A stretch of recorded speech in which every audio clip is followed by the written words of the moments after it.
2005 में भारत के एक बाघ अभयारण्य ने अपने सभी बाघ गंवा दिए। वजह बताए गए तस्कर। लेकिन उस समय सरिस्का में कार्यरत एक इकोलॉजिस्ट के मुताबिक कहानी इतनी सीधी साधी और आसान नहीं थी।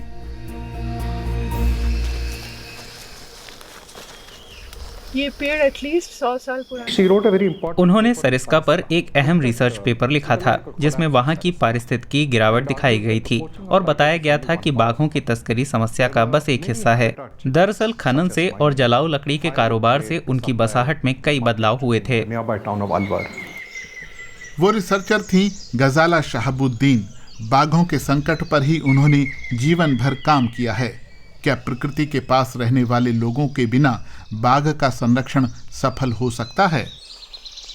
बाघ अभयारण्यों, संरक्षण की बहसों और शोध पत्रों से पहले ऊपर की ओर ताकती एक महिला। मैंने अपना पहला पक्षी दिल्ली के डियर पार्क में देखा था। मुझे पक्षियों में काफी दिलचस्पी होने लगी, तो अपने जेब खर्च से मैंने सलीम अली की किताब बुक ऑफ इंडियन बर्ड्स खरीदी और फिर मैंने अपने से सीखना शुरू किया। जिज्ञासा को बनाए रखना आसान नहीं था। गजाला भारतीय इकोलॉजिस्टों की उस पीढ़ी से हैं जो इस क्षेत्र में तब दाखिल हुई जब पर्यावरणीय शोध एक अध्ययन के विषय के रूप में उभर ही रहा था। अकादमिक जगत में अपनी जगह बनाने में उन्हें करीब 6 साल लगे। भारतीय परिवार में महिला के रूप में पलना बढ़ना इतना आसान नहीं। महिलाओं को खुद से घूमने फिरने की आज़ादी नहीं मिलती। 22 साल की उम्र में जाहिर है आपका परिवार नहीं चाहता कि आप दूर चले जाएं और किसी अनजानी जगह में रहें। आपको प्रतिरोध का सामना करना पड़ता है। लेकिन मेरे माता पिता को जब ये एहसास हो गया कि मैं इस विषय को लेकर गंभीर हूँ, तो बात आसान हो गई और फिर मैं इसी फील्ड में काम करती रही। जब गजाला सरिस्का पहुंची तो उस वक्त भारत के संरक्षण आंदोलन का बड़ा ध्यान अत्यधिक सुरक्षित क्षेत्र बनाकर वन्य जीवन को बचाने पर केंद्रित था।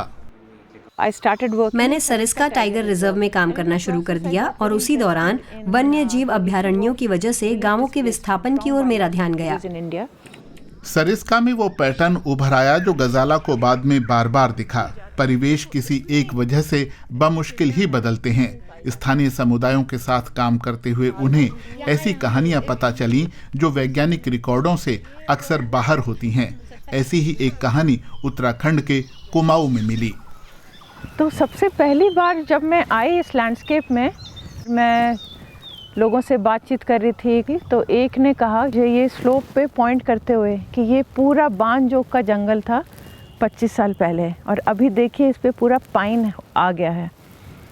तो ये मुझे बहुत इंटरेस्टिंग लगा कि इतना लार्ज एरिया इतने जल्दी कैसे चेंज कर गया।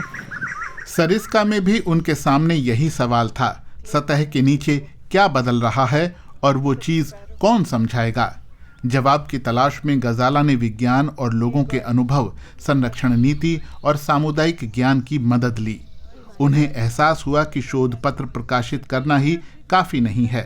असली शोध तभी है जब वो समुदायों के पास जाए जो इन पर्यावरणीय बदलावों के बीच रह रहे हैं। इसी आधार पर 2005 में CEDAR यानी सेडार की स्थापना हुई। वो एक शानदार शिक्षिका हैं और एक शानदार फील्ड बायोलॉजिस्ट भी। ये बातें उन्हें बहुत असाधारण बनाती हैं क्योंकि ऐसे अच्छे फील्ड बायोलॉजिस्टों की भारत में आज भारी कमी है। पूरे हिमालय में सेडार बदलते परिवेश को समझने में समुदायों की मदद करता है, सूखते झरनों से लेकर बदलते जंगलों तक।